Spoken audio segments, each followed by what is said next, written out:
We're not going to talk about the cantina today, but we are going to stay on Tatooine. Stick around, that's coming up.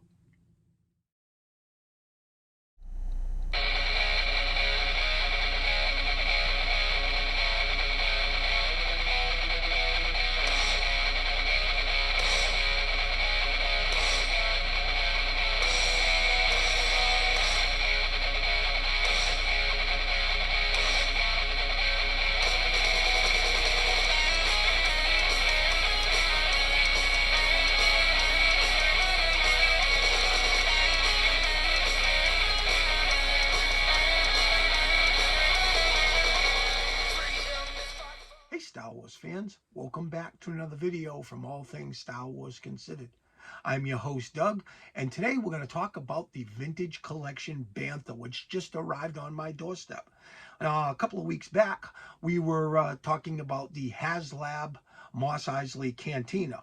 Obviously, a lot of people are out reviewing that, talking about it, and I was inundating the channel with cantina stuff, and I had planned last week on moving away from that, but then the Vintage Collection Cantina Adventures set showed up on my doorstep, so I couldn't let that go, so we had to do an unboxing and a review of that set. And then I was like, okay, what are we going to jump to now? Well, I didn't have to go very far to figure that out, because this arrived on my doorstep. So we're going to take a look at it today, and we're going to try to decide if it's worth your time, energy, and money. So when we return, we're going to be taking a look at the box, and we'll get into it, and let's see how that goes. All right, let's get into this. Now, obviously, we're going to take a look at the box first. As we start out, this time we have the Star Wars logo in the center of the box. Sometimes it's usually over here, but they've chosen to put it right smack dab in the center of the box. I think that looks great. Of course, we have the double racetrack piping around the outer edge of the box. We have the Luke and Leia Hildebrandt. In the upper right-hand corner, we have 4+. We all know the drill with that. That's because they're small parts. They do notate that over here. Warning, choking hazard. Small parts, not for children under 3 years. And as always, there's weapons like gaffy sticks and guns that a child could choke on, so that makes plenty of sense. Speaking of guns and gaffy sticks, they come with the Tusken Raider Bantha Rider figure, which is included in the box. Now, we spoke in an earlier video, and I have said that this is pretty much a straight up repack, but it's nice to get another Tusken into your collection. Sometimes you go to pick one up and there's none available, so it's always nice to get another one. And they've chosen to go with an alternate card back here. It's basically the Tusken aboard the Bantha. I mean, makes sense because the figure is called Tusken Raider Bantha Rider, so you got to show the Tusken aboard the Bantha. And as we start to terminate things here, we have the Kenner logo. We have this great image as we spoke of, and it says additional figures each sold separately, subject to availability. And that kind of goes in line with what I said earlier about, getting another Tusken, because, if they didn't give you a Tusken in this set, maybe it would be tough to track one down. So that is really nice. And of course, as we wrap things up, that's the contents of the box. We have the Bantha, the Tusken, and he comes with 2 weapons. Now let's flip the box down, and let's take a look at this great, or 2 great images on the top of the box. Of course, we have the Star Wars logo, Luke and Leia Hildebrandt, Bantha, and the Kenner logo. And then, of course, we have the Bantha in action. They've got him in this mock Tatooine setup, and that looks great. And they have the Tusken aboard, him riding. And then we have just a close-up of the Tusken figure included. He's got the gaffy stick up like he's ready to attack. The backdrop is basically the side of the Bantha. I mean, the imagery looks great on this box. So now let's kind of flip to the back of the box. And you know the drill. It's pretty much always pretty standard. It's pretty much to the front. They make a couple of minor changes. Obviously, we still have the image, the carded figure included, the Star Wars logo. Over here, this shifts now to a foreign language, basically still letting you know small parts, not for children under 3. Still have the Kenner logo. Now, before you had the contents. They've removed that and they've gone with Star Wars, the Vintage Collection logo. They've added the Hasbro logo and the Disney logo, and they're pretty much still letting you know that this is, subject to availability as far as other additional action figures. Now let's flip to the bottom of the box. Sometimes you don't have to even address the bottom of the box, but Hasbro's been doing a pretty decent job kind of giving you, additional images on the bottom of the box, and they have done so here. So again, we have the Bantha. There's a nice little Tatooine backdrop. We got a couple of Tuscans, looking like they're ready to go on the attack. We have the included figure aboard the Bantha. He looks great. And of course, we have a bunch of writing basically letting you know that, additional figures each sold separately, subject to availability. They cover themselves with the small parts. And here's the Star Wars logo and the Luke and Leia Hildebrand. Now, let's look at the end panels. Okay, in this particular end panel, we have 3 cool images of the toy in action. The drill, Star Wars, Bantha, Kenner, blah, blah, blah. But over here, we have the Tusken gaffy stick raised high above his head, ready to go on the attack. Looks like a great image. Love it. Then, of course, we have a close-up of the Bantha's head. You get to see that awesome mouth detail with the teeth and the lips. And, just can't wait to open this up and take a look at this in person. And then finally, we have the Tusken Raider figure aboard the Bantha. Now, let's flip to the final photo on this box. And it's the other end panel. Star Wars logo, Bantha, Kenner logo, and then of course we have the Tusken Raider aboard the Bantha. They show him kind of face on with the Tatooine backdrop. Looks great, but you know what the time it is, right? It's time to crack this open, and let's check out this Bantha. Okay, now let's get into this. Now again, you know the drill. I've already removed the tape. Oh, I removed it from this side. Couldn't quite remember. Now, the reason I do that is because once you open it, you've opened it. So why keep the tape? Why cut the tape?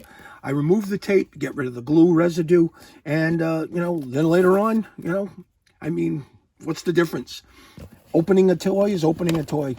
Leaving the tape, just later on it's going to yellow and damage the actual cardboard on the outer box. So let's get into this. And again, like I always do, I am doing this on the fly, so I do not know what to expect. Let's get the box out of the way, nice and neatly. Have some sort of paper here, don't care. All right, oh man, I don't like this. The figure is just kind of flopping around in here. And first things first, let's get to the figure. And again, I'm seeing this figure for the first time, just like you guys are. So let's take a look at the figure. It's unpunched. We have the Star Wars logo, the double racetrack piping around the outer edge of the card, like every vintage collection action figure. The Luke and Leia Hildebrand, 4+ in the upper left-hand corner. The choking hazard is down here. I guess they didn't want to kind of mess with the Luke and Leia Hildebrand. So it's down at the bottom of the card. I'm never a fan of that, but you have to kind of warn about the weapons that come with the figure because they do cause a choking hazard. We have the Tusken Raider Bantha Rider in the yellow name pill. Of course, the figure's on the yellow backdrop. Down here, we have the Kenner logo next to the warning choking hazard label. And let's take a look at the actual image on the card. Now, it's kind of a little bit odd because it features more of the Bantha than the actual Tusken.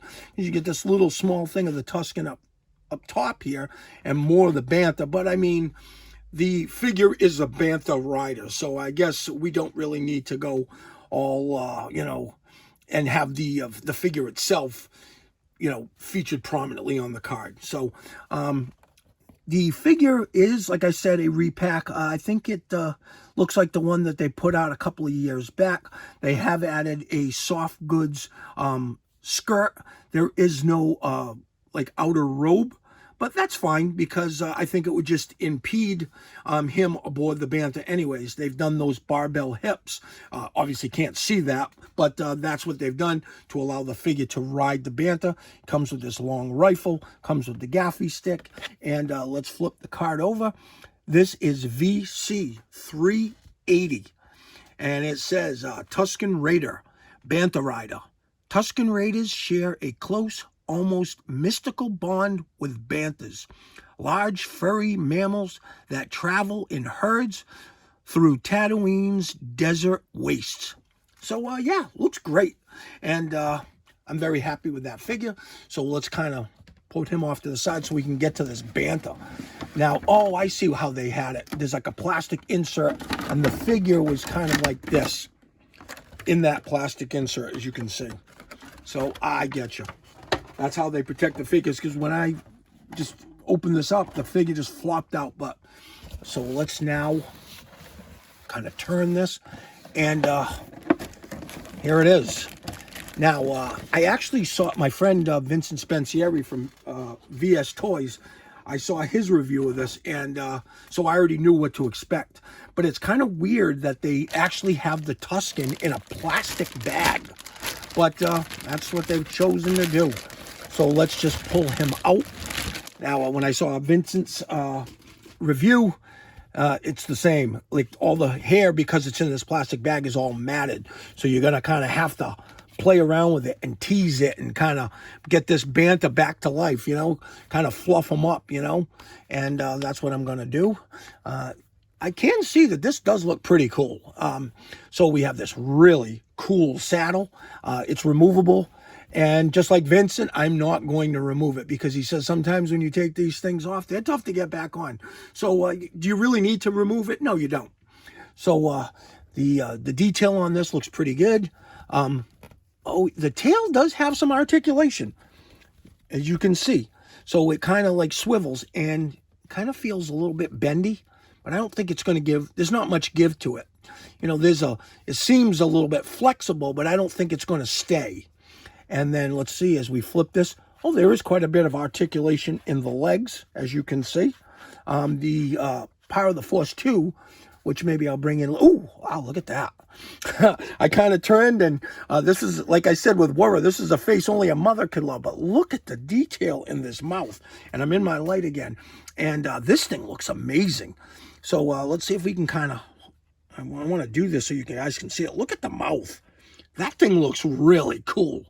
So, you know, the funny thing is I'm not going to open the figure, but I think I do have a Tuscan that I can kind of dig up to put aboard this Bantha.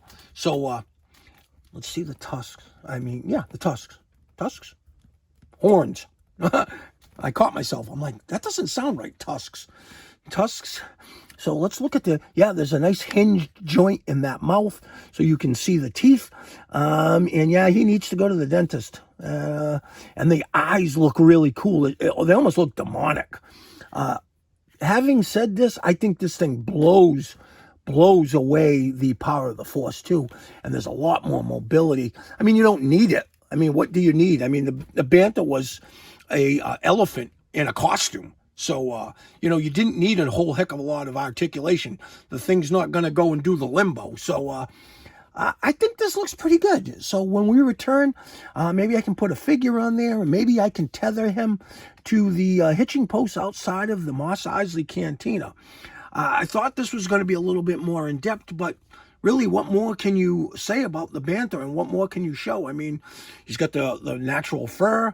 He's got the horns. There doesn't seem any flexibility there. I mean, there's some give, but not a lot. The saddle's very detailed. Like I said, there's some mobility at the base of the tail, the top part of the tail there, and then as you get down further, it seems flexible, but it's not going to, like, stay in place. So you're not going to move it and put it in various configurations. But the real draw for this is in that mouth detail. So let's kind of wrap things up, and we'll see how this thing looks in a display. So thanks for tuning in, and let's get to the display. Okay, and here's the finished display. Now, I went searching for a vintage collection Tuscan Raider with the barbell hips so that I could put him aboard the Bantha. I couldn't locate him. I know I've got him in this room somewhere. They're in a box, but just haven't been able to locate him. So I went with the vintage original trilogy collection Tuscan. Not very good articulation. The sculpt isn't too bad, but without the barbell hips, you're never going to get him aboard the Bantha.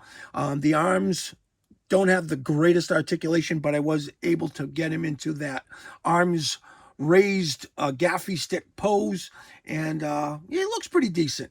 Of course, this isn't a very screen accurate display, because let's be honest, what Tusken Raider is going to ride into town, go to Mos Eisley, tether their Bantha up to the hitching post, and then stroll into the Mos Eisley cantina for a beverage?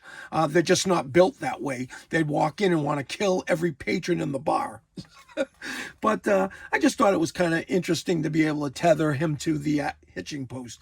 Of course, I threw in a few other figures just to round out the display. We have the Ubrikian 9000 here from Stan Solo. We have an R5D4 rolling past. Of course, we have a Jawa in the background taking a siesta. I threw in an old Tusken Raider Power of the Force 2 figure. Not a very good figure, but in the background he works. Of course, we have the ASP droid up here from the special edition. I used a vintage Jawa, and I don't use a lot of vintage figures in my modern displays, but I always love the vintage Jawa, and it works in this display. Of course, he's having a conversation with the TTAL security droid, and of course, the Bantha is the star of the show here. Looks great. Look at that mouth. Like I said, a face only a mother could love. And when we get into the closing segment of this video, I think I am going to bring in the Power of the Force 2 Bantha, and we're going to take a look at the two of them side by side. So thanks for watching. We'll see you on the next one. Well, I hope you enjoyed taking a look at the Vintage Collection Bantha today. I did mention earlier that I wanted to take a look at the Power of the Force 2 one, and we are going to bring that one in now. I want to go out on a limb here and say, if you have this Bantha and you want to save yourself $70, because the Vintage Collection one was $69.99, I'm going to let you know that even though the other one is, superior, that this is not a bad alternative. The hair is good on it. Yeah, there's no articulation, but what do you need it to be articulated for? The horns look good. Are the horns better on the other one? Of course. There's no articulation in the mouth. The eyes look good. The saddle looks good. I mean, the fur looks good on this. So let's bring in the Vintage Collection one. Now, it's a little bit bigger, and yeah, you look at the mouth. I mean, right there should tell you all you need to know. Look at the scaling. This one's bigger.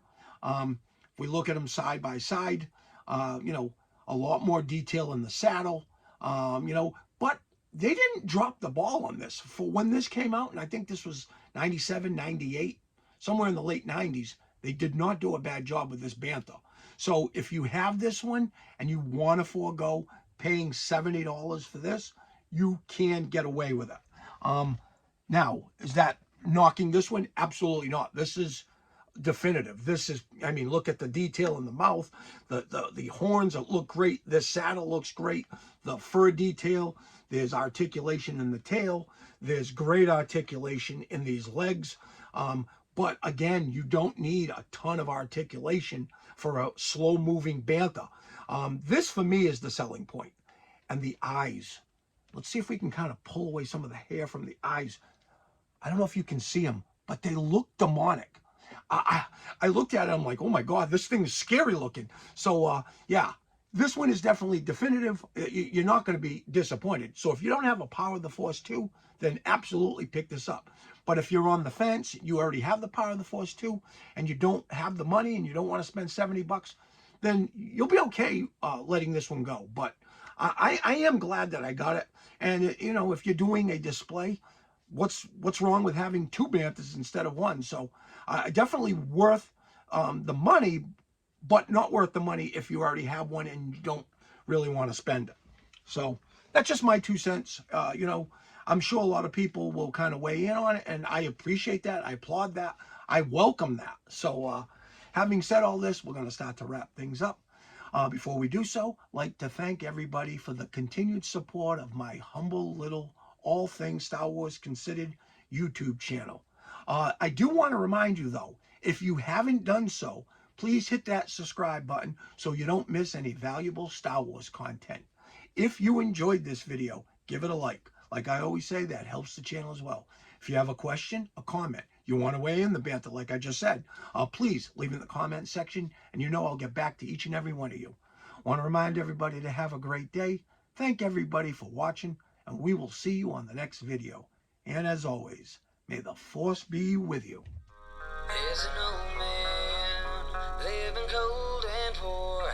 Feels like there's nothing to give. There's a young boy crossing by his path, reflected how he lived.